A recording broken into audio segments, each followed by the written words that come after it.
Welcome back. Yesterday in Austin, Governor Greg Abbott invited Texans across the state to join them in recognizing Sunday, April 28th, as Blue Sunday Day of Prayer as part of Child Abuse Prevention Month. Now, Blue Sunday brings together faith communities across the country to pray for the victims of child abuse and those who rescue them. Here at home, the Dallas Children Advocacy Center is calling on you too.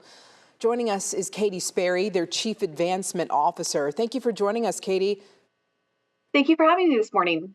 Can you tell us a little bit more about the center and why your services are crucial to this cause? Yes, so at Dallas Children's Advocacy Center, we are the only agency of our kind in Dallas County, and we coordinate the investigation, prosecution, and healing services for children who experience child abuse that rises to the criminal level. So Now, children that we see at DCAC have experienced sexual abuse, severe physical and abuse, neglect, or they have witnessed some sort of violent crime. And typically that looks like a homicide of maybe a family member. And so our services are really important as we help them on their healing journey. and how does, DCAC serve all the children under your mission? Yeah, really great question. So last year alone in Dallas County, there were over 30,000 reported cases of child abuse. And so this is a big issue in our community. Child abuse doesn't discriminate. It knows no boundaries. It's happening in every community and every zip code.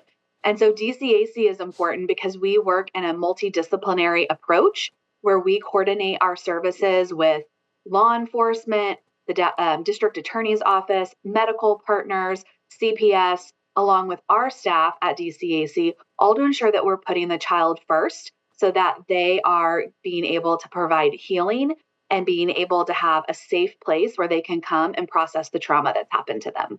And like you said, this is a huge issue here in North Texas. Can you kind of talk about the numbers? How many have you served in the last year alone? Yeah, last year in 2023, we served over 13,000 children and their eligible family members who came through our door. So it's a large number of children that we're serving every single year. And all of those services that we provide at DCAC, so therapy, forensic interviews, all of those pieces, those are all free of charge. And so there's no cost to our the clients who come to DCAC. Do you think there's any similarities or trends that DCAC has noticed? Yeah, that's a really great question. So this would be the one thing, if anyone's listening today, that I would want you to take away, that 92% of all victims of child abuse know their abuser.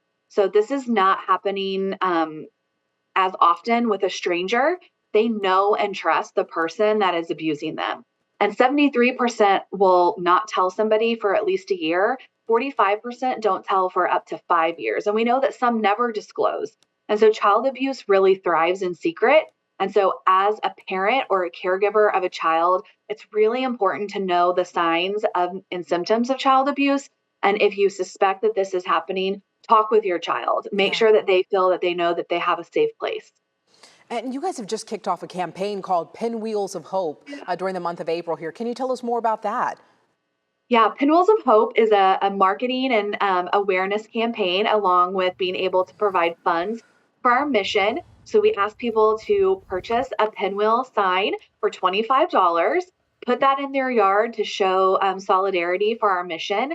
This is presented by Comerica Bake. They sponsor and underwrite the entire program for Pinwheels of Hope. And so what's really great is it costs $25 to get a sign.